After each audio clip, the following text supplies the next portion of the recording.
أشهد أن لا إله إلا الله وحده لا شريك له وأشهد أن محمدا عبده ورسوله أما بعد فأعوذ بالله من الشيطان الرجيم بسم الله الرحمن الرحيم الحمد لله رب العالمين الرحمن الرحيم مالك يوم الدين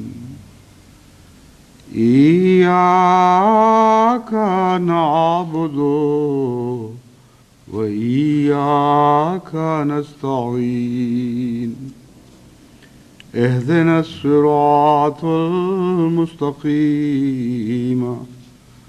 صراط الذين أنعمت عليهم غير المغضوب عليهم ولا الضالين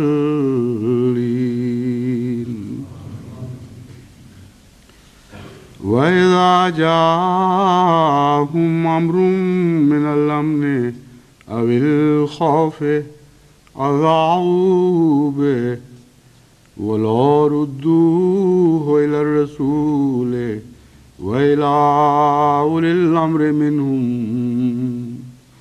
لعلمه الذين يستنبطونه منهم ولولا فضل الله عليكم ورحمته لاتبعتم الشيطان إلا قليلا.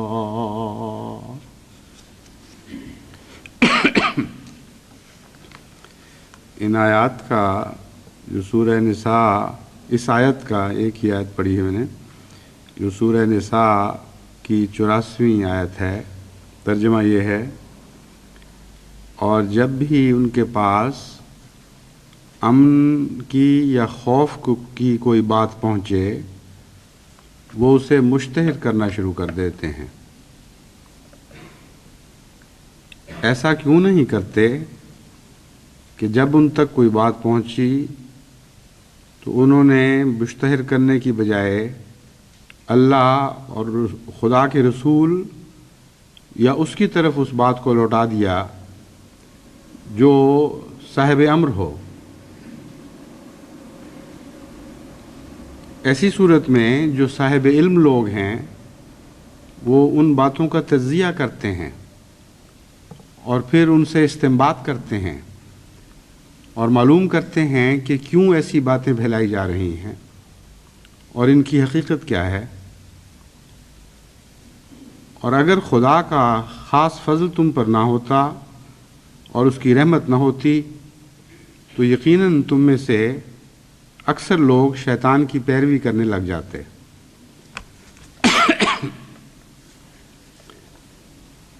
دنیا میں جتنی بھی بیماریاں ہم دیکھتے ہیں یا نہیں دیکھتے، موجود پاتے ہیں یا نہیں موجود پاتے، بنیادی طور پر خواہ ہمارے علم میں ہوں یا نہ ہوں، ہر قسم کی بیماریوں کے بیج دنیا میں ہمیشہ موجود رہتے ہیں، کچھ جراثیم کی صورت میں، کچھ دیگر اسباب اور محرکات کی صورت میں۔ اور بیماری کے اسباب موجود ہونے کا نتیجہ یہ نہیں نکلتا کہ ہر وقت وہ بیماری ہر انسان کو لاحق ہو۔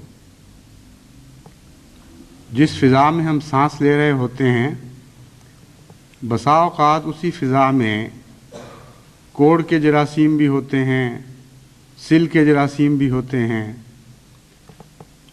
نزلے، زکام اور فلو کے جراثیم بھی ہوتے ہیں، اور کئی قسم کے ایسی امراض کے بیج موجود ہوتے ہیں جن کے تصور سے بھی ہم خوف کھاتے ہیں.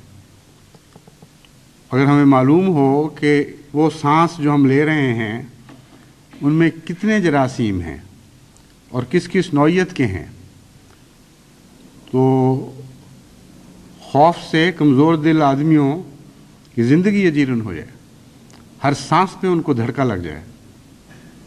وہ پانی جو ہم پیتے ہیں اگر اس کے اندر موجود مختلف قسم کے جراثیم کا ہمیں علم ہو جائے تو ہر گھونٹ تشفی کی بجائے ایک خوف کی آگ لگا دے.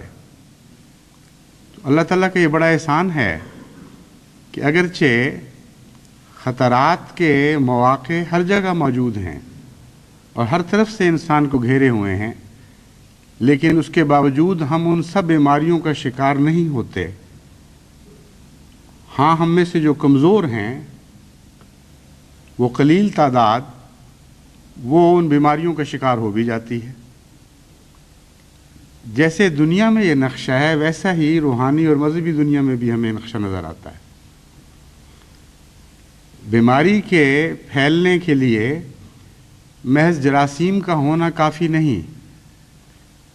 جراثیم تو ہمیشہ موجود ہی رہتے ہیں، اور بھی کئی ایسے عناصر ہیں جن کی ضرورت پڑتی ہے، اور جب وہ سب اکٹھے ہو جائیں تو عام معمولی دکھائی دینے والی بیماریاں بھی نہایت خوفناک قسم کی وبائی صورتیں اختیار کر جاتی ہیں.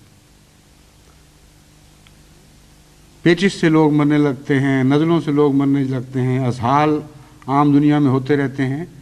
لیکن جب یہ وبا کی شکل میں پھیلتی ہے بیماری تو نہایت ہی خوفناک صورتیں اختیار کر جاتی ہے. تو فضا کا ہونا بھی ضروری ہے. موسم، گرمی اور سردی، خشکی اور تری، یہ ساری چیزیں اس میں کردار ادا کرتی ہیں. پھر ہر انسان کا اپنا رد عمل، اس کے اندر جو خدا تعالیٰ نے مخفی توانائی رکھی ہے، اس کی کیفیت،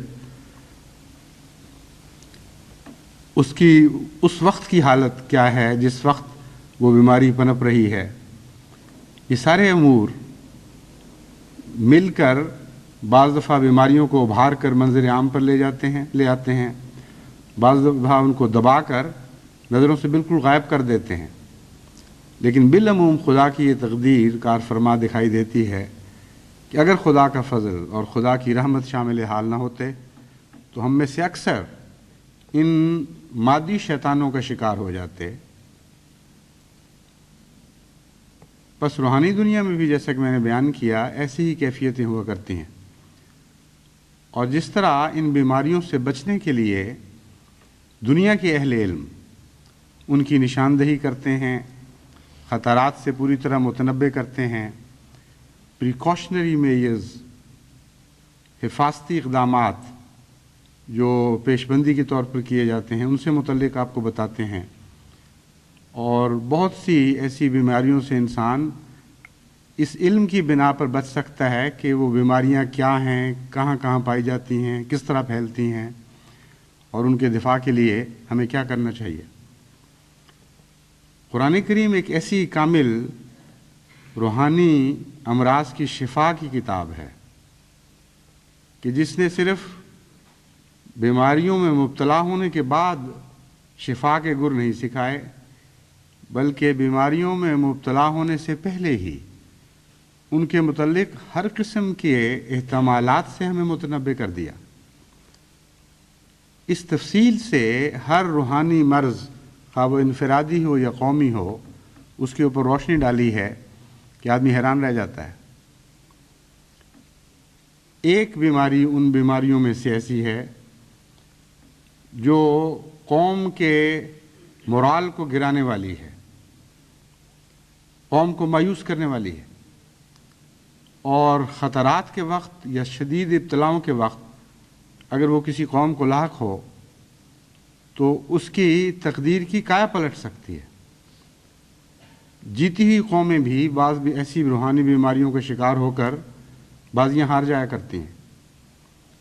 چنانچہ جیسا کہ ایک دفعہ پہلے بھی میں نے اس بات پر روشنی ڈالی تھی، جرمن قوم نے جنگ کے دنوں میں جو 5th کالم کا تصور پیش کیا وہ یہی تھا کہ سب سے زیادہ طاقتور حملہ کسی قوم کے مورال پر ہوا کرتا ہے، اس لیے ایسے ایجنٹ خفیہ ہر جگہ پھیلا دیے جائیں جو دن رات صبح شام باتیں کر رہے ہوں ہر قسم کی، اور ان میں ایسی باتیں بھی شامل ہوں جو بالارادہ قوم کے حوصلے کو گرانے والی ہوں، اپنے مقصد سے مایوس کرنے والی ہوں، ان لوگوں پر عدم اعتماد پیدا کرنے والی ہوں جو ان کے رہنما ہوتے ہیں، جن کے ہاتھوں میں ان کے انتظامی امور ہوتے ہیں، اپنے افسروں سے بددل کرنے والی، اپنے ماتحتوں سے بددل کرنے والی غرضی کے ایک باقاعدہ سازش کے نتیجے میں اور سوچ اور فکر کے نتیجے میں ایک باقاعدہ پلان بنائی جاتی تھی، اور اس کے مطابق پھر ان افواہوں کو پھیلایا جاتا تھا۔ حضرت صلی اللہ علیہ وآلہ وسلم کے زمانے میں جبکہ بڑی تیزی کے ساتھ عرب سوسائٹی انتہائی شدید قسم کی روحانی بیماریوں سے نکل کر ایک عظیم الشان صحت مند دور میں داخل ہو رہی تھی اور بڑی تیزی کے ساتھ روحانی ترقی کر رہی تھی، اس وقت بھی اس قسم کے منصوبہ بندی کے ساتھ کیے جانے والے حملے مسلمان سوسائٹی پر ہو رہے تھے۔ کچھ حملے تو وہ تھے جو تلوار اور تیر کے حملے تھے جو نظر آ جاتے تھے، اس کے علاوہ مدینے میں ہر طرف افواہیں پھیلانے والے بھی موجود تھے، شرارت کرنے والے موجود تھے، حضرت اقدس محمد مصطفیٰ صلی اللہ علیہ وآلہ وسلم سے متعلق اعتماد اٹھانے والی باتیں کرنے والے موجود تھے، آپ کی امہات کے اوپر حملہ کرنے والے، امہات المومنین آپ کی ازواج مطہرہ پر حملہ کرنے والے لوگ موجود تھے، مومنوں کے متعلق عموماً بد زبانی کرنے والے اور ایسی باتیں پھیلانے والے موجود تھے جس سے خود مومنوں کی جماعت کے متعلق اطمینان ختم ہو جائے اور اعتماد اٹھ جائے، اور ان سب باتوں کو قرآن کریم نے محفوظ فرمایا ہے۔ تعجب ہوتا ہے اگر جو عام آدمی سرسری نظر سے دیکھنے والا ہو، اس کو ضرور تعجب ہوتا ہے کہ کیا ضرورت تھی رسول اکرم صلی اللہ علیہ وآلہ وسلم کے زمانے کے مومنوں اور مسلمانوں اور مدینے میں رہنے والوں کے متعلق یہ نقشے کھینچنے کی۔ بعض نقشے ایسے خوفناک نظر آتے ہیں کہ آدمی حیران رہ جاتا ہے، اچھا اس زمانے میں بھی یہ باتیں ہوا کرتی تھیں۔ حالانکہ واقعہ یہ ہے کہ یہ قرآن کی سچائی کی دلائل میں سے ایک عظیم دلیل ہے۔ سچائی کی کتاب ہے، کسی چیز پر پردہ نہیں ڈالتی، ہر بات کو محفوظ کرتی ہے اور سچی اور حقیقی تاریخ دنیا کے سامنے پیش کر رہی ہے۔ اعلیٰ سے اعلیٰ سوسائٹی میں بھی بیمار لوگ ہوتے ہیں، اور اعلیٰ سے اعلیٰ سوسائٹی کو بیمار دکھانے والے لوگ بھی ہوتے ہیں،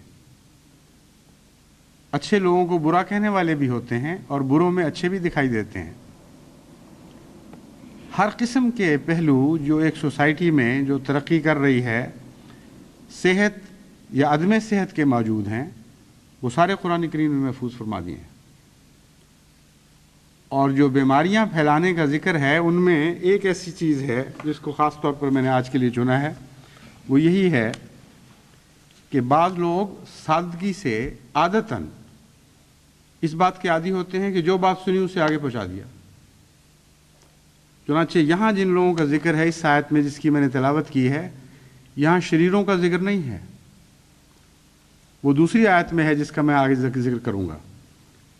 فرمایا کچھ ایسے لوگ ہوتے ہیں ان کو خواہ امن کی بات پہنچے خواہ خوف کی بات پہنچے، انہوں نے آگے بات کرنی ہے، اتنی عقل نہیں کہ خود پہچان سکیں کہ بات مناسب بھی ہے کہ نہیں، اس کے اندر کوئی بدی کے پہلو تو مضمر نہیں ہیں، شرارت تو نہیں مخفی، یہ ساری باتیں دیکھنے کی وہ بیچارے اہلیت نہیں رکھتے، لیکن خود شرارت نہیں کرنے والے، ورنہ وہ صرف خوف کی باتیں پھیلاتے۔ ایسے لوگوں سے الزام اٹھانے کے لیے قرآن کریم نے عجیب اسلوب اختیار فرمایا ہے یہ لوگ ان کو تو متہم نہیں کر سکتے، یہ بیچارے تو امن کی باتیں ہیں وہ بھی پھیلا دیتے ہیں، خوف کی باتیں ہیں وہ بھی پھیلا دیتے ہیں، لیکن نصیحت فرمائی کہ تمہیں چاہیے کہ جب کوئی باتیں سنو تو ان لوگوں تک پہنچایا کرو جن کا ان امور میں انتظامی تعلق ہے، جن کے سپرد خدا تعالیٰ نے معاملات کی باغ ڈور رکھی ہے، سپرد کی ہوئی ہے۔ وہ لوگ یا حضرت اقدس محمد مصطفیٰ صلی اللہ علیہ وآلہ وسلم جب تک وہ ان میں موجود رہے، پہلا حق ان کا تھا کہ ان تک یہ بات پہنچائی جائے۔ ان کو خدا نے فہم بخشا ہے، ان کو استطاعت عطا فرمائی ہے کہ وہ چھان بین کر سکیں اور پھر وہ بتائیں کہ اس بات میں کہ پھیلانے میں کوئی آر تو نہیں، کوئی نقص کا خطرہ تو نہیں، کوئی شر کا پہلو تو نہیں۔ لیکن اس کے علاوہ کچھ ایسے لوگ بھی ہیں جو ارادتاً شرارت اور بدی کی نیت سے باتیں پھیلاتے ہیں۔ ان کے متعلق قرآن کریم نے بڑی سخت تنبیہ فرمائی ہے۔ فرمایا لَئِن لَّمْ يَنْتَهِ الْمُنَافِقُونَ وَالَّذِينَ فِي قُلُوبِهِم مَّرَضٌ وَالْمُرْجِفُونَ فِي الْمَدِينَةِ لَنُغْرِيَنَّكَ بِهِمْ ثُمَّ لَا يُجَاوِرُونَكَ فِيهَا إِلَّا قَلِيلًا، کہ اگر یہ منافق لوگ، وہ لوگ جن کے دل بیمار ہیں، وہ لوگ جو عادتاً مدینے میں غلط خبریں پھیلانے والے ہیں اور نیت کے ساتھ شرارت کی خبریں پھیلاتے ہیں، وہ اس بات سے غافل نہ رہیں کہ خدا تعالیٰ اس بات پر قدرت رکھتا ہے کہ تجھے ان کے اوپر مسلط فرما دے اور ان کے پیچھے لگا دے، پھر وہ اس حال کو پہنچ جائیں کہ بہت شاذ کے طور پر تیرے ارد گرد دکھائی دیں گے، ورنہ وہ اس جگہ کو چھوڑ کر باہر جانے پر مجبور ہو جائیں گے۔ تو بعض دفعہ عمدن شرارت، بعض لوگ عمدن شرارت پھیلانے والے بھی ہوتے ہیں۔ ان دونوں آیات کا ایک گہرا تعلق ہے۔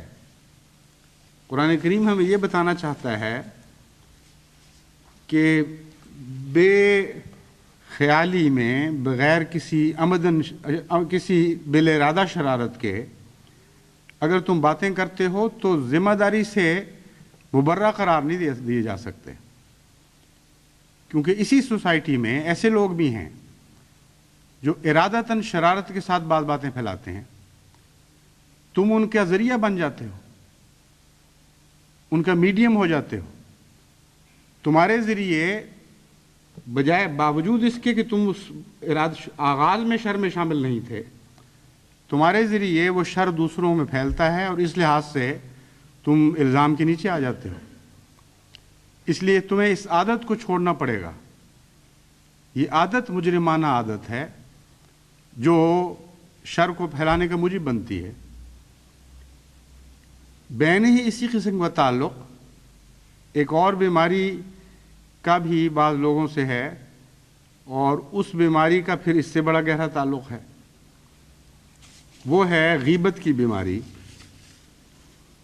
چنانچہ قرآن کریم نے اس کا ذکر کرتے ہوئے فرمایا یا ایھا الذین آمنوا اجتنبوا کثیرا من الظن ان بعض الظن اثم ولا تجسسوا ولا یغتب بعضکم بعضا ایحب احدکم ان یاکل لحم اخیہ میتا فکرہتموہ واتقوا اللہ ان اللہ تواب الرحیم۔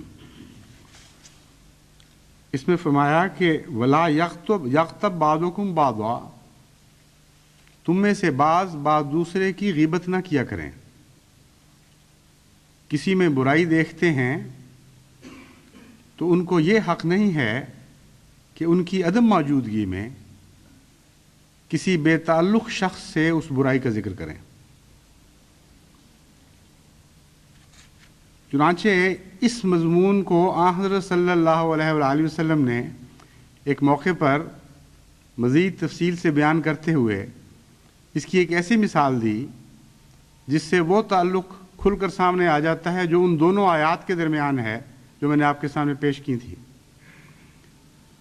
فرمایا کہ اگر کوئی شخص کسی کی غیبت کرتا ہے اور وہ غیبت اس تک نہیں پہنچتی جس کی جا رہی ہے، کوئی شخص وہ اس برائی کی بات اس کو پہنچاتا ہے جس کے متعلق کی جا رہی ہے. تو وہ ایسا ہی ہے جیسے کسی نے تیر مارا ہو کسی کی طرف اور اس کو لگا نہ ہو, اس کے پاؤں کے نیچے, پاؤں قدموں میں آ کے گر گیا ہو. کوئی شخص اس تیر کو اٹھائے اور اس کے سینے میں گھونپ دے کہ یہ تو تمہارے سینے کے اوپر چلایا گیا تھا, پہنچا نہیں, میرا تو کوئی قصور نہیں, میں تو نیچے سے اٹھا کر تمہارے سینے میں داخل کر رہا ہوں, جو اصل مقصد تھا اس تیر کے چلانے کا. بس بعض لوگ تیر چلاتے ہیں, بعض ان تیروں کو ان جگہوں تک پہنچاتے ہیں جہاں نہیں پہنچانا چاہیے. بعض شرارت کرتے ہیں, بعض شرارت کا اعلی کار ہو جاتے ہیں. اور غیبت کا اس مضمون سے بھی بڑا تعلق ہے, کیونکہ جو پہلی 2 آیات میں بیان ہوا, کیونکہ یہ جو بیماری ہے باتیں کرنے کی, اس کا غیبت سے براہ راست ایک گہرا تعلق ہے. باتیں کرنے والے باتوں کا چسکا لیتے ہیں, اور جن کو باتیں کرنے کا چسکا پڑے کہ خبریں افواہیں مشہور ہو رہی ہیں کہ جی وہاں تو یہ بات ہو رہی ہے, وہاں یہ بات ہو رہی ہے, یہ باتیں ہمیں پہنچی ہیں, ہم تمہیں بتاتے ہیں. اس کے کئی قسم کے محرکات ہیں. ایک تو سب سے سادہ, سب سے پہلا محرک تو یہ ہے کہ ہر شخص کو صاحب علم بننے کا شوق ہے. یہ ظاہر کرنے کا شوق ہے کہ مجھے اس سے زیادہ پتہ ہے جو تمہیں پتہ ہے. یہ خبر کسی کو نہیں پتہ, مجھے پتہ لگی ہے. اس لیے جو بھی نئی خبر کسی سوسائٹی میں سناتا ہے وہ اس بات کا لطف لے رہا ہوتا ہے کہ میں تم سے زیادہ علم رکھتا ہوں. چنانچہ اس قسم کے لوگ پھر آگے کئی بیماریوں کے شکار ہو جاتے ہیں. باتیں کر کر کے مبالغے کی عادت پڑتی ہے, کیونکہ خبر اگر سننے والوں کے دل میں کوئی تحریک پیدا نہ کرے, کوئی ارتعاش پیدا نہ کرے, تو بعض دفعہ خبر سنانے والا شرمندہ ہو جاتا ہے. کوئی خبر سناتا ہے کہ اچھا یہی اتنی سی بات تھی, کیا فرق پڑتا, پھر یہ کون سی سنانے والی بات ہے. تو جس کو عادت ہے اس قسم کا مزہ لینے کی, وہ پھر اس میں مبالغہ شامل کرتا ہے. وہ کہتے ہیں نہیں یہ اس طرح ہوا تھا واقعہ. اور اس معمولی سے چسکے کے نتیجے میں ایک اور برائی جنم لینے لگتی ہے, اور پھر مبالغے میں ایک دوسرے سے مقابلے شروع ہو جاتے ہیں. ایسے ایسے عجیب مبالغے بن جاتے ہیں کہ آدمی حیران رہ جاتا ہے ان خبروں کو سن کے. مگر جن سوسائٹیوں کو ان گپوں کی عادت پڑ جائے, وہ پھر سننے والے بھی چسکے سے سن رہے ہوتے ہیں. چنانچہ بعض ہمارے علم میں ہیں ایسے لوگ بھی جو مشہور تھے گپیں مارنے میں, ان کی ساری عمر گزر گئی اس قسم کی گپیں سنانے میں. اور بعض لوگ جو ان کی مجلسوں کے عادی تھے, وہ اپنی عمر کا ایک بڑا حصہ اس بات میں ضائع کر بیٹھے کہ ان کی گپیں سننے کے لیے ان کی مجالس میں جاتے تھے. پتہ تھا گپیں مارتے ہیں, پتہ تھا جھوٹ ہے, لیکن ایک جھوٹ سنانے کا عادی, ایک جھوٹ سننے کا عادی بن گیا. دوسرے وہ لوگ ہیں جن کے اندر حسد کا مادہ پایا جاتا ہے, وہ اس بیماری کا اکثر شکار ہو جاتے ہیں. ان کو سوسائٹی میں کچھ لوگ اچھے دکھائی دے رہے ہوتے ہیں جن کو خدا تعالی نے کئی قسم کی نعمتوں یا انتظامی برتری سے نوازا ہوتا ہے, اور کچھ ایسے لوگ ہیں جو سمجھتے ہیں کہ ہم تو ان چیزوں سے محروم ہیں. وہ خود تو کچھ حاصل کر نہیں سکتے, ان کی ٹانگ کھینچ کے ان کو نیچے گرا کر نسبتاً اپنے قریب لے آتے ہیں. یعنی اس کا نفسیاتی پس منظر یہی ہے کہ فاصلے کم ہوں, اونچے اور نیچے کے درمیان جو فاصلے ہیں ان میں وہ کچھ تھوڑی سی کمی آ جائے. تو ایک اچھے آدمی کے متعلق کہیں گے وہ تو بہت برا آدمی ہے, ایک نیک آدمی کے متعلق کہیں گے تمہیں نہیں پتہ یہ برائیاں وہ کرتا ہے. ایک ایسا منتظم جس کے متعلق مشہور ہے کہ وہ عدل اور انصاف سے کام کرنے والا ہے, اس کے متعلق کہیں گے تمہیں نہیں پتہ اس نے کتنی بڑی کار رکھی ہوئی ہے جماعت کی, اور کیا ضرورت تھی اتنی بڑی کار کی, اتنا خرچ اس نے کیا, فرسٹ کلاس میں چلا گیا, اس کو کیا ضرورت تھی فرسٹ کلاس میں جانے کی. غرضی کہ کوئی نہ کوئی ایسا عذر وہ تلاش کر لیتے ہیں جس کے نتیجے میں جس شخص کی نیک شہرت ہے اس کی شہرت بد ہو اور لوگ یہ محسوس کریں کہ یہ ہم جیسا ہی ہے، ایک کوئی خاص ایسا آدمی نہیں، وہ جو سمجھا جاتا تھا کہ بڑا فرق ہے ہم میں اور اس میں، وہ ایسی بات کوئی نہیں ہے۔ اور پھر ساتھ اس کے خبر کا چسکا بھی پڑ جاتا ہے، پھر انتقام کا جذبہ بھی پورا ہوتا ہے۔ جس شخص کو اپنے سے اچھا دیکھتے ہیں اس کو چوٹ لگا کر دل تھوڑی سی تسکین پاتا ہے۔ اور ان کے ارد گرد پھر وہ لوگ اکٹھے ہونے شروع ہو جاتے ہیں جن کو ایسے لوگوں سے کسی قسم کا کوئی انتظامی شکوہ ہو، کسی قسم کی کوئی تکلیف پہنچی ہو، اور گروہ بننا شروع ہو جاتا ہے۔ پھر ان کے ارد گرد سادہ نوجوان جن کو علم ہی نہیں ہوتا کہ کیا ہو رہا ہے اور کیا نہیں ہو رہا، چونکہ عادت پڑی ہوتی ہے مجلسوں میں بیٹھنے کی اور باتیں سننے کی، اور صحیح تربیت نہیں ہوتی جو اسلامی تربیت ہے ان آیات میں جس کا بیان ہے۔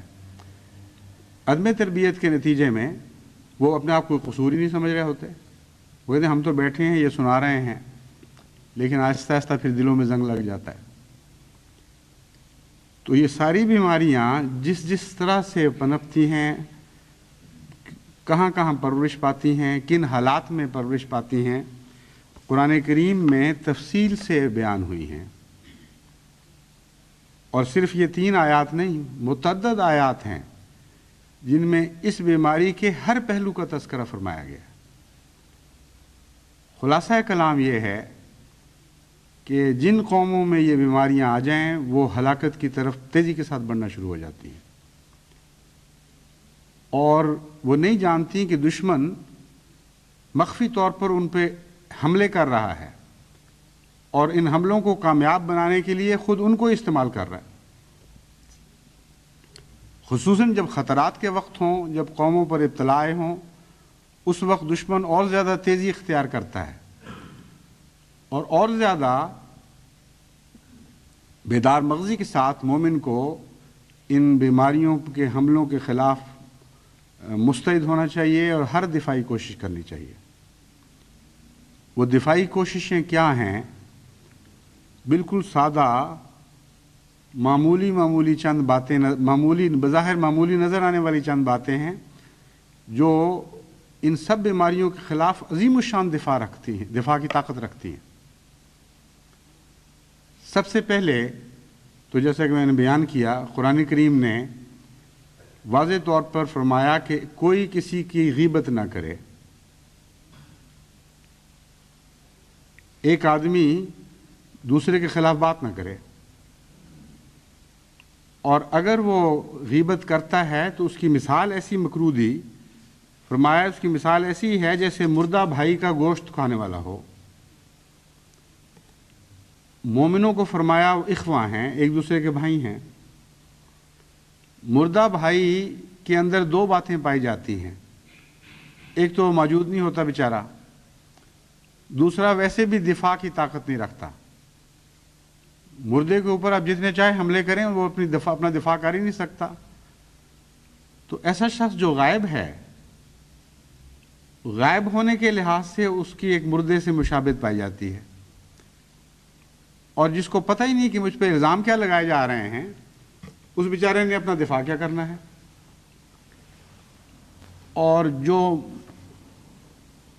باتیں کرنے والے ہیں، جیسا کہ میں نے بیان کیا تھا، وہ چسکا ہوتا ہے ان کے چسکے کے اظہار کے طور پر فرمایا مردے بھائی کا گوشت کھا رہے ہو، چسکے تو پورے کر رہے ہو لیکن بڑے بدبخت ہو۔ یہ گوشت تو نہیں ہے چسکے پورے کرنے کے لیے، یہ تو ایک نہایت ہی ذلیل اور مکروہ غذا ہے تمہارے لیے۔ کیسی کامل مثال دی ہے۔ فطرت کے جو پوشیدہ راز ہیں وہ اس میں ظاہر کیے گئے ہیں۔ تو جو شخص ان باتوں کو سنتا ہے اور قبول کر لیتا ہے، وہ بھی اس میں شریک، اس مجلس محفل میں شریک ہو جاتا ہے، وہ بھی اس دعوت میں سے حصہ پاتا ہے، کیونکہ وہ بھی لذت حاصل کرتا ہے کچھ نہ کچھ۔ اور ایسا ہی ہے جیسے کسی امیر آدمی کی دعوت میں کوئی غریب بھی پہنچ جائے اور کہے کہ آؤ، لوگ کہتے ہیں پنجابی میں صلح مارنا، کہ آئیے آپ بیٹھیں، تشریف لائیے، وہ بھی ساتھ 2 لقمے کھا لیتا ہے۔ تو غیبت کرنے والے کے ساتھ شامل ہونے والا بھی شروع میں ویسے مجرم بنتا ہے اس کے ساتھ شریک ہو کر، بعد میں پھر وہ خود عادی بنتا ہے۔ اور دوسرا مرض جو عام انسانوں میں پایا جاتا ہے بات کو آگے پہنچانے والا، اس کا ذکر فرمایا کہ تم میں سے تو اکثر لوگ ایسے ہیں لا علمی میں جو بات سنتے ہیں آگے کر دیتے ہیں۔ بس ایک طرف غیبت سنو گے، اگر تم میں یہ عادت پائی گئی کہ بات آگے کرنی ہے تو تم وہ بات آگے کرنی شروع کر دو گے، اور سوسائٹی میں ہر طرف یہ باتیں پھیل جائیں گی۔ پھر تیسرا درجہ وہ ہے کہ غیبت عام نفسیاتی بیماریوں کی وجہ سے نہیں، بلکہ ایک شریر انسان عمدن قوم کو تباہ کرنے کے لیے جھوٹی باتیں پھیلاتا ہے۔ اور ایسی سوسائٹی جو غیبت کے مرض میں مبتلا ہو اور غیبت کو برداشت کر چکی ہو، روزمرہ کی زندگی کا حصہ بنا چکی ہو، اور جس کے لوگوں میں یہ عادت پڑ گئی ہو کہ آگے بات پہنچاتے ہیں، وہ بہترین شکار ہیں ایسے دشمنوں کا۔ اس سے بہتر فضا ان کو نہیں مل سکتی۔ بس یہ وہ فضا ہے جہاں جراثیم پھر وبا کی صورت اختیار کر جاتے ہیں، تیزی کے ساتھ لوگ بیمار ہونا شروع ہوتے ہیں۔ اس لیے ضرورت ہے کہ جماعت ان باتوں کے خلاف متنبہ ہو۔ سب سے اول ذمہ داری اہل ربوہ کی ہے، کیونکہ آج دشمن کی شرارتوں کا سب سے بڑا نشانہ ربوہ بنا ہوا ہے۔ اور میں جانتا ہوں کہ اہل ربوہ میں اس قسم کی باتیں پھیلانے کے لیے آج ہی نہیں، بلکہ جب سے ربوہ بنا ہے اس کے آغاز ہی سے بعض لوگ عمدن مقرر کیے جاتے ہیں۔ دشمن بعض لوگوں کو خریدتے ہیں، ان کو مقرر کرتے ہیں کہ جھوٹی باتیں پھیلاؤ، اور ہر قسم کے لغو خیالات ان کے اندر جاری کیے جاتے ہیں، ہر قسم کے یعنی ایسی باتیں، الزامات لگائے جاتے ہیں ان کے بڑوں پر کہ جن کو سننے کے بعد، جن کو برداشت کرنے کے بعد پھر ان کے اندر کئی قسم کی برائیاں پیدا ہو جاتی ہیں۔ اگر ایک الزام ہے مثلا ناانصافی کا، ظلم کا، بے حیائی کا، جو کسی انسان پر ایسے انسان پر لگایا جا رہا ہے جس کی کوئی شخص عزت کرتا ہے یا کسی لحاظ سے اس سے بڑا ہے، تو اس الزام کو برداشت کرنے کے نتیجے میں ان برائیوں کے علاوہ جو میں نے بیان کی ہیں، ایک اور برائی اس میں یہ پیدا ہوگی، وہ یہ کہتا ہے کہ اچھا جی جب وہ یہ کرتے ہیں تو پھر ہم کیوں نہ کریں، جب بڑے ایسے کرتے ہیں تو پھر ہمارا کیا ہے، ہم تو عام انسان ہیں، ہمیں کوئی فرق نہیں پڑتا۔ اور اس کے نتیجے میں اس سوسائٹی میں پھر اس قسم کے جواب ہر نصیحت کرنے والے کو ملنے لگ جاتے ہیں۔ آپ کسی سے کہیں کہ میاں تم نے اخلاق سے بات کرو، جی جانے دو، فلاں صاحب جو ہیں وہ تو اس طرح بات کرتے ہیں۔ اپنے بچیوں کو پردہ کراؤ کہ جانے دو جی فلاں ناظر ہے اور فلاں ہے، اس کی بچیاں تو بے پرد پھرتی ہیں۔ یہ تو کچھ چیزیں تو سامنے نظر آنے والی ہیں، کچھ کثرت کے ساتھ ایسے جھوٹے الزام ہوتے ہیں جن کی کوئی بنیاد ہی نہیں ہوا کرتی، اور چونکہ سوسائٹی اس مرض کا شکار ہو جاتی ہے، اس میں دفاع کی طاقت نہیں رہتی، ہر نصیحت کرنے والے کی نصیحت بیکار چلی جاتی ہے، ہر انسان کے اخلاق خطرے میں پڑ جاتے ہیں، وہ دن بدن ان جھوٹی خبروں کی وجہ سے خود بھی زیادہ ذلیل ہوتا چلا جاتا ہے اور زیادہ نیچے گرتا چلا جاتا ہے۔ آج کل جن حالات میں سے جماعت گزر رہی ہے، ہم پر یقیناً بعض نہایت خبیث فطرت لوگ جاسوسوں کے طور پر، نمائندوں کے طور پر مسلط کیے جاتے ہیں، کچھ پکڑے جاتے ہیں، کچھ نہیں پکڑے جاتے، مگر قرآن کریم نے جن باتوں کی طرف اشارہ کر دیا ہے، جن باتوں کے متعلق ہمیں اشارہ نہیں مطلع فرما دیا ہے کھول کھول کر، ان باتوں پر آپ عمل کریں تو خواہ آپ کو کوئی منافق نظر آئے یا نہ آئے، خواہ کوئی جاسوس ہو یا اتفاقاً بات کرنے والا ہو، یہ بیماری آپ کی سوسائٹی میں پھیل ہی نہیں سکتی۔ چنانچہ اس کا سب سے اہم علاج یہ بتایا کہ جب تم کوئی بات سنتے ہو، تمہارا حق نہیں ہے کہ اس بات کو آگے پہنچاؤ، تمہارا فرض ہے کہ جو لوگ ان باتوں پر نگران مقرر ہیں ان تک اس بات کو پہنچاؤ. یہ نہیں فرمایا کہ جس کے متعلق بات کی جاتی ہے اس کو پہنچاؤ. اس کے متعلق تو خود حضرت صلی اللہ علیہ وآلہ وسلم منع فرما چکے ہیں. کیسی عظیم الشان بات ہے. فرمایا غیبت کو اس تک پہنچانے کا حق تمہارا نہیں ہے جس کو کہا جا رہا ہے، ورنہ پھر اور قسم کے فساد پھیلنے شروع ہو جائیں گے.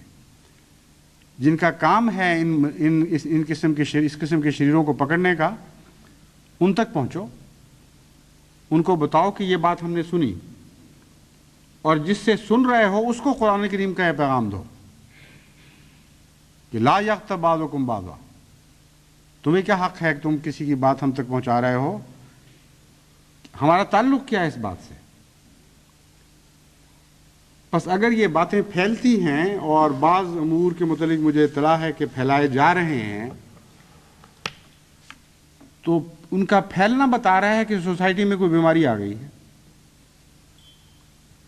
جو دفاع کی قوتیں قرآن کریم نے عطا فرمائی ہیں وہ یا موجود نہیں یا کمزور ہو چکی ہیں. اگر ہر فرد سوسائٹی کا اپنے آپ کو اس بات کا پابند کر لے کہ بات کرنے والا خواہ کوئی بھی ہو، میرا بڑا ہو یا چھوٹا ہو، عزیز ہو یا دشمن ہو، قطع نظر اس کے کہ بات کرنے والا کون ہے، اگر ایسی بات کرے گا جس کا اس کے ساتھ تعلق نہیں، جس کا میرے ساتھ تعلق نہیں، جو ایک خبر اور ایک افواہ پھیلانے والی بات ہے، تو میں قرآن کریم کی تعلیم کے مطابق اسے افسران متعلقہ تک ضرور پہنچاؤں گا. اگر ہر شخص یہ فیصلہ کر لے تو اس بیماری کے پھیلنے کا کوئی سوال باقی نہیں رہتا. جتنا مرضی کوئی خرچ کرے بعض منافقوں کو خریدنے پر، جتنی چاہیں افواہیں بنائے، ہر قدم پر اس کے لیے روک بن جائے گی. ہر قدم پر ایک ریزسٹنس قائم ہو جائے گی اور وہ چیز آگے بڑھ ہی نہیں سکتی. جیسے نان کنڈکٹر ہوتے ہیں بعض مسالے، بعض مادے، ان کے اندر بجلی یا گرمی سرایت نہیں کر سکتی، آگے بڑھ نہیں سکتی، کیونکہ ان کا ہر ذرہ ریزسٹ کرتا ہے، کہتا ہے نہیں مجھ سے آگے نہیں جاؤ گے تم، سوائے اس کے کہ مجھے جلا دو.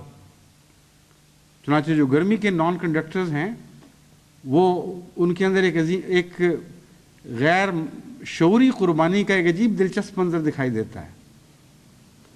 ہر ذرہ جس کے اوپر گرمی حملہ کرتی ہے وہ آگے گویا سینہ تان کر کھڑا ہو جاتا ہے کہ میں نے پچھلے ذرے تک اس کو نہیں پہنچنے دینا. ہاں میں جل جاؤں گا تو پھر تمہیں حق ہے کہ تم پچھلے تک پہنچ جاؤ، اس سے پہلے میں تمہیں نہیں جانے دوں گا. تو وہ مومنوں کی سوسائٹی جس کو قرآن کریم نے باشعور طور پر افواہوں کے خلاف مستعد کر کے کھڑا کر دیا اور ہر فرد کو پابند کر دیا ہو کہ جب تک تم تک بات پہنچے تو یہ فیصلہ کیے بغیر کہ یہ امن کی بات ہے یا خوف کی بات ہے، معصوم بات ہے یا شرارت والی بات ہے، ایسی بات جو افواہ کا رنگ رکھتی ہے، تمہارا فرض ہے کہ تم متعلقہ افراد تک اس کو پہنچا دو. اور تمہارا فرض ہے کہ ایک شخص کے خلاف نفرت پیدا کرنے کی خاطر اس بات تو اس تک نہ پہنچاؤ تحقیق سے قبل، جب تک یعنی متعلقہ افراد کو پہنچائے بغیر اس شخص کو نہ پہنچاؤ جس کو تم متعلق سمجھ رہے ہو، یعنی جس کے متعلق بات کی جا رہی ہے، اور افسران متعلقہ کو پہنچاؤ. اگر یہ رسم شدت کے ساتھ قائم ہو جائے تو ایسی سوسائٹی بیماریوں کے پھیلنے سے بالکل بالا ہو جاتی ہے اور محفوظ ہو جاتی ہے. بس اہل ربوہ کو خصوصیت کے ساتھ اور دنیا کی تمام جماعتوں کے افراد کو بالعموم میں نصیحت کرتا ہوں کہ یہ عادت بنا لیں، اپنی ایسی عادت بنا لیں جسے فطرت ثانیہ کہا جاتا ہے، کیونکہ ایسے حالات آتے رہتے ہیں. آج آپ امن میں ہو سکتے ہیں مگر وہ جراثیم موجود ہیں جو آپ کو نظر نہیں آ رہے ہیں. کل ہو سکتا ہے فضا بدل جائے. اگر آج آپ کی عادتیں بگڑی ہوں گی اور آپ کو عادت ہوگی باتیں سن کر آگے پہنچانے کی، تو آپ جراثیم کے شکار کے لیے ایک موزوں زمین کے طور پر تیار بیٹھے ہیں. آپ پر حملہ ہو سکتا ہے. اس واسطے آج نہیں تو کل، کل نہیں تو پرسوں، آپ کی نسل پر نہیں تو اگلی نسل پر جب بھی خطرے کا وقت آئے گا آپ دفاع کے قابل نہیں رہیں گے۔ اس لیے غیبت کے خلاف جو قرآن کریم نے عظیم الشان تعلیم دی ہے اسے معمولی نہ سمجھیں، چوکس ہو کر اس کے خلاف ہمیشہ نگران رہیں اور اپنی نسلوں کو بھی نگران کریں۔ عجیب بات ہے کہ غیبت جہاں سے پھوٹتی ہے، جہاں زیادہ پلتی ہے، یعنی عموماً مستورات میں، ان کی غیبت عموماً قومی طور پر اتنی نقصان دہ نہیں ہوا کرتی، کیونکہ ان کی غیبت کی سطح نیچے چھوٹی ہوتی ہے۔ عموماً عورتوں کی باتیں، عورتوں کے خلاف، کسی کے لباس پر طعنہ، کسی کی ادائیں خراب بتائی جاتی ہیں، کسی کے کردار کے اوپر معمولی سا حملہ۔ لیکن مردوں میں جب یہ بیماری پھیلتی ہے تو نہایت خطرناک شکل اختیار کر جاتی ہے۔ ایک تو یہ کہ مردوں کو ویسے اپنے کاموں کی نوعیت کے لحاظ سے زیب نہیں دیتی، اور دوسرے وہاں قومی نقصان پہنچانے کا موجب بنتی ہے۔ عورتوں میں آپ بہت کم سنیں گے کہ انتظامی امور کے متعلق بحثیں ہو رہی ہوں کہ فلاں منتظم اعلیٰ یوں کرتا ہے اور فلاں یوں کرتا ہے۔ ان بیچاریوں کی غیبتیں بھی چھوٹی چھوٹی، کپڑوں کے متعلق، نخروں کے متعلق، اسی قسم کی چھوٹی چھوٹی باتوں کے متعلق تھوڑا سا چسکا پورا کیا اور ایک مردہ بہن کا گوشت کھایا اور چھٹی کر لی۔ لیکن جب مرد غیبت کرتے ہیں تو وہ پھر بڑی تباہی مچاتے ہیں۔ وہ تو یوں لگتا ہے قبرستان اکھیڑ کر کھائے جا رہے ہیں، اور پھر بھی ان کو بھوک بند نہیں ہوتی ان کی۔ اس لیے بہت خطرناک بیماری ہے۔ قرآن کریم نے بے وجہ اس پر زور نہیں دیا۔ آن حضرت صلی اللہ علیہ وآلہ وسلم نے متعدد بارہا سوسائٹی کو غیبت سے پاک رکھنے کے لیے نصائح فرمائیں اور افواہیں پھیلانے والوں کو باز رکھنے کی تلقین فرمائی۔ اگر ایسا نہیں کرو گے تو قرآن کریم فرماتا ہے کہ خدا تعالیٰ تم پر پھر ایسے لوگوں کو مسلط کرے گا، ایسے مومنوں کو مسلط کرے گا جو پھر تمہیں اس کی سزا دیں گے۔ یعنی یہ نہ سمجھو کہ یہ کمزوری کی حالت اسی طرح رہے گی۔ یہ کمزوریاں، اس میں بڑی عظیم الشان خوشخبری ہے۔ فرمایا ہے یہ جو غیبت پھیلانے والے اور غلط باتیں پھیلا کر مسلمانوں کے حوصلے بند کمزور کرنے والے، نیچے گرانے والے لوگ ہیں، یہ سمجھتے ہیں کہ اس کے نتیجے میں یہ غالب آ جائیں گے۔ یہ سمجھتے ہیں کہ اس کے نتیجے میں مسلمان اور زیادہ کمزور ہو جائیں گے اور کلیتاً مغلوب ہو جائیں گے۔ کیسی لطافت کے ساتھ ان لوگوں کی ناکامی اور مسلمانوں کے غلبے کی خوشخبری دے دی۔ فرمایا جو چاہتے ہو کر لو، اس تقدیر کو تم نہیں بدل سکتے کہ بالآخر محمد مصطفیٰ صلی اللہ علیہ وآلہ وسلم اور اس کے ماننے والے مومنین کو خدا تعالیٰ غلبہ عطا فرمائے گا، اور وہ ایسی طاقت پا جائیں گے کہ پھر تمہاری شرارتوں کی تمہیں سزا دے سکیں گے۔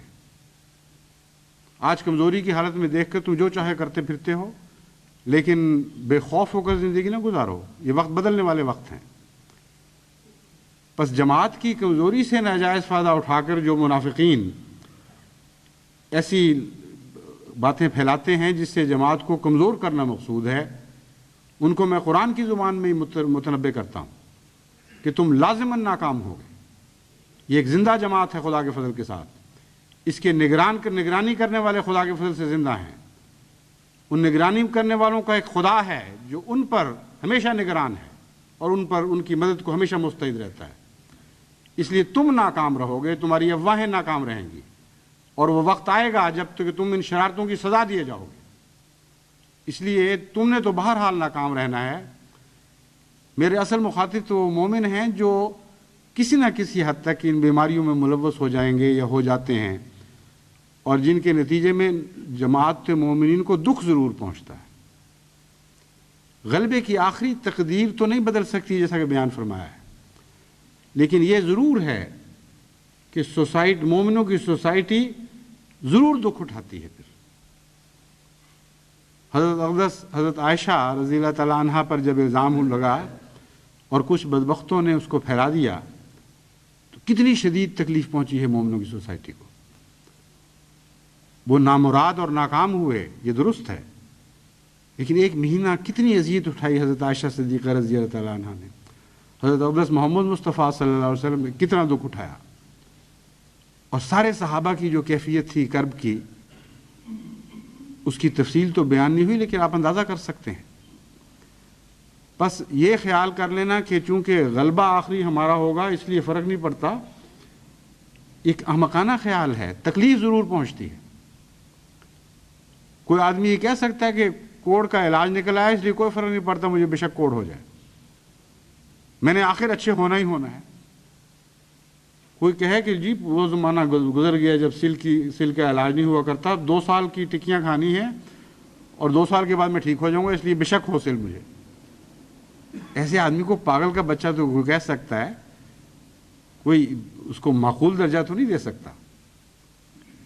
اس لیے غلبے کی پیشگوئی اس لیے کی گئی ہے کہ یہ بتا دیا جائے کہ دشمن ناکام ہوگا، مومن پر موت نہیں آ سکتی، لیکن تنبیہ یہ کی گئی ہے کہ تمہارے لیے 2 راستے ہیں، ایک صحت کا راستہ ہے، توانائی کے ساتھ، مضبوطی کے ساتھ چھلانگیں لگاتے ہوئے ترقی کی راہوں پر آگے بڑھو، اور ایک راستہ ہے گھسٹ گھسٹ کے گرتے پڑتے کراتے ہوئے مریضوں کی طرح تم اس منزل تک پہنچو جہاں تم نے بہرحال پہنچنا ہی پہنچنا ہے۔ تو کون سا راستہ ہے جو تم اختیار کرو گے؟ ذلت کے ساتھ گھسٹتے ہوئے تکلیفیں اٹھا کر اس منزل تک پہنچنا ہے جس طرح خدا تمہیں چاہتا ہے، غازیوں کی طرح چھلانگیں لگاتے ہوئے ہمت اور حوصلے کے ساتھ ہر قدم پر لطف اٹھاتے ہوئے وہاں پہنچنا ہے۔ بس قرآن کی تعلیم کو توجہ سے سنا کریں اور اس پر عمل کیا کریں، اور بھولا نہ کریں بات کو۔ یہ بات ایک دفعہ ربوہ میں نے خطبے میں کہی تو کچھ عرصے تک یہ رپورٹیں ملیں کہ بڑا فرق پڑ گیا ہے۔ کچھ عورتوں کے خط آنے لگے کہ جی اب تو ہم بھی بات کرتی ہیں تو خیال آتا ہے کہ اوہ یہ تو غیبت ہو رہی ہے، پھر رکتی ہیں، اور کچھ عرصے کے بعد پھر بھول گئے۔ فذکر ان نفعت الذکریٰ کہ یہی تو مطلب ہے کہ لوگ بھولنے والے ہیں، مگر ان کو یاد کروانا ہے اور بہرحال کرواتے چلے جانا ہے۔ لیکن یہ باتیں ایسی نہیں ہیں جن کو جلدی بھول جائیں آپ، ان کا ہماری قومی زندگی اور قومی موت سے تعلق ہے، اس لیے یاد رکھیں۔ اور ہر سننے والے کو میں سب سے زیادہ پابند کرتا ہوں، اگر کوئی شخص سنتا ہے اور متعلقہ افسران کو یا مجھے براہ راست مطلع نہیں کرتا کہ آج میں نے ربوہ کی فلاں دکان پر بیٹھ کے یہ بات سنی ہے، یا فلاں بازار میں چلتے ہوئے ایک شخص نے مجھے یہ قصہ سنایا، یا فلاں دکان پر یہ باتیں ہو رہی تھیں اور فلاں فلاں صاحب موجود تھے، کیا ان کا رد عمل تھا، اگر وہ مجھے نہیں پہنچاتا تو وہ پھر میری بات کا انکار کرنے والا ہے، وہ قرآن کریم کی تعلیم کی حکمت کو نہیں سمجھتا۔ متعلقہ لوگوں تک اگر یہ سارے لوگ سننے والے باتیں پہنچانے شروع کر دیں تو بیماری کا آنن فانن قلقمہ ہو سکتا ہے، حوصلے مر جاتے ہیں ان لوگوں کے جو ایسی باتیں پھیلاتے ہیں۔ ایک آدمی بھی اگر ضرورت سے صحیح حالات کی رپورٹ کر دے تو اسی سے ہی ان مریضوں کی حوصلہ شکنی ہو جاتی ہے جو آگے مرض پھیلانے والے مریض ہیں۔ تو اس لیے ہر احمدی جو سنتا ہے وہ اس بات کو یاد رکھے کہ وہ جواب دہ ہے، اور مجھے جواب دہ ہے کا مطلب ہے کہ بالآخر خدا کو جواب دہ ہے، کیونکہ میری تو کوئی بھی حیثیت نہیں ہے جس میں آپ سے بات کر رہا ہوں، سوائے اس کے کہ اللہ تعالیٰ نے مجھے ایک منصب پر کھڑا کیا ہے۔ بس اس منصب کی رعایت سے میں بات کر رہا ہوں کہ آپ میں سے ہر شخص جواب دہ ہے، اگر وہ باتیں سنے گا اور سن کر آگے پہنچانے کی عادت نہیں ڈالے گا تو پھر وہ اس بیماری میں آگے پھیلانے کے لیے ایک میڈیم بن رہا ہے، اور اس سزا سے وہ مبرہ نہیں ہو سکتا جو بیماروں کی سزا ہے۔ اللہ تعالیٰ ہمیں توفیق عطا فرمائے کہ ایک صحت مند وجود کی طرح بیماریوں کے خلاف دفاع کرنے کی اہلیت پیدا کریں۔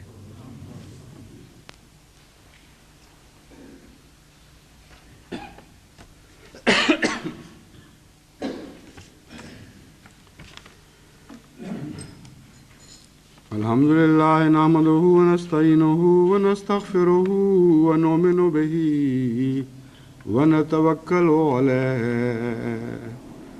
ونعوذ بالله من شرور أنفسنا ومن سيئات أعمالنا من يهده الله فلا مضل له ومن يضلله فلا هادي له ونشهد أن لا إله إلا الله وحده لا شريك له ونشهد أن محمدا عبده ورسوله. آج کچھ مرحومین کی نماز جنازہ غائب ہوگی جمعے کے مان بعد. ان میں سے ایک ہمارے ملک حبیب الرحمن صاحب مرحوم ہیں جو ربوہ میں ایک لمبے عرصے تک مختلف جماعتی خدمتوں پر مامور رہے اور خصوصاً مشکل حالات میں اسکول کی انہوں نے بہت خدمت کی ہے. کیونکہ انسپیکٹر آف اسکول رہے تھے بڑا لمبا عرصہ، اس لیے ان لوگوں سے تعارف تھا. ان کے جو اس محکمے سے تعلق رکھنے والے ہیں کئی ان میں سے بڑے افسر تھے، ان کے مزاجوں کو جانتے تھے، کس طرح بات کرنی ہے. تو شدید سختی کے اور شرارت کے دور میں بھی ان کی کوششوں کو اللہ تعالیٰ نے میٹھا پھل دیا اور کئی قسم کی تکلیفوں سے ہمارے بچے بچ جاتے رہے. ویسے بھی خدمتیں اور بھی کئی کرنے کا موقع ملا. ہمارے ڈاکٹر پروفیسر عبدالسلام صاحب کے ماموں تھے اور ان کے ایک بھائی چودھری عبدالرشید صاحب بھی مسجد میں بہت معروف ہیں، یعنی ہماری انگلستان کی جماعتیں بہت معروف ہیں، اچھے خدمت کرنے والے ہیں. دوسرا جنازہ ہے والدہ صاحبہ مکرم جہانگیر محمد صاحب جوئیہ.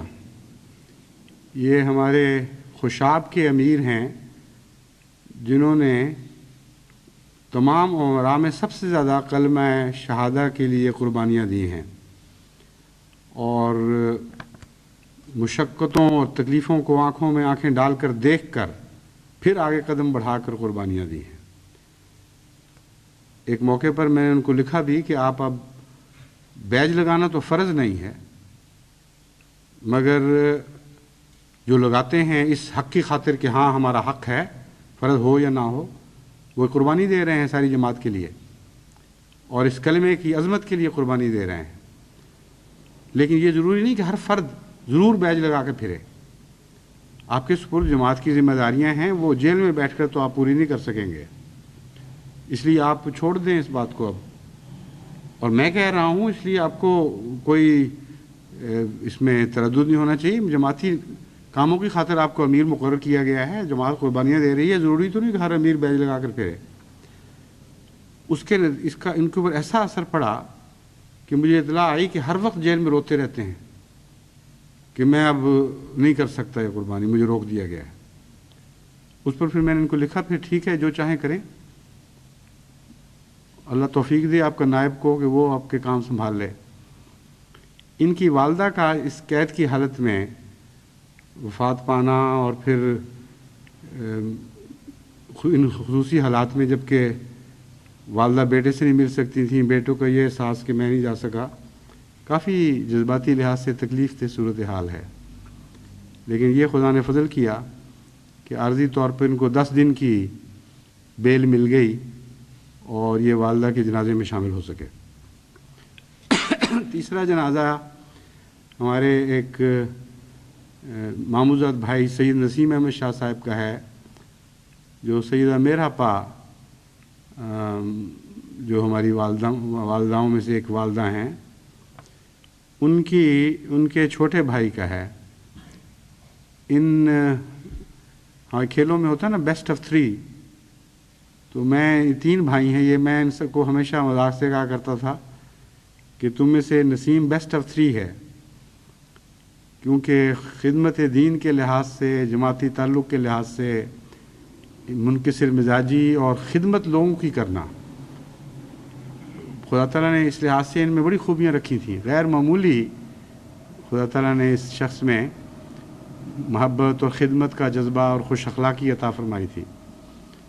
تو نوعمری میں سب سے پہلے انہی کو خدا تعالیٰ نے بلانا تھا. بہرحال جو بھی اس کا مقدر ہے. کینیڈا میں ان کی وفات ہوئی اور آج ہی جمعے کے دن ربوہ میں ان کی تدفین ہونی تھی اور جنازہ ہونا تھا. مجھے پتہ نہیں کس وقت وہاں ہونا ہے. بہرحال پچھلے جمعے ان کی وفات ہوئی ہے اور جنازہ نعش آج صبح پہنچی ہے ربوہ. اب تو وہاں دیر ہو چکی ہوگی. بہرحال ان تینوں کے علاوہ بھی کچھ مرحومین کی نماز جنازہ غائب ہوگی جن کا اعلان میں نے کرنے کے لیے کہا تھا. ہو چکا ہے؟ بس ٹھیک ہے. تو ان سب کو اپنی خاص دعاؤں میں یاد رکھیں.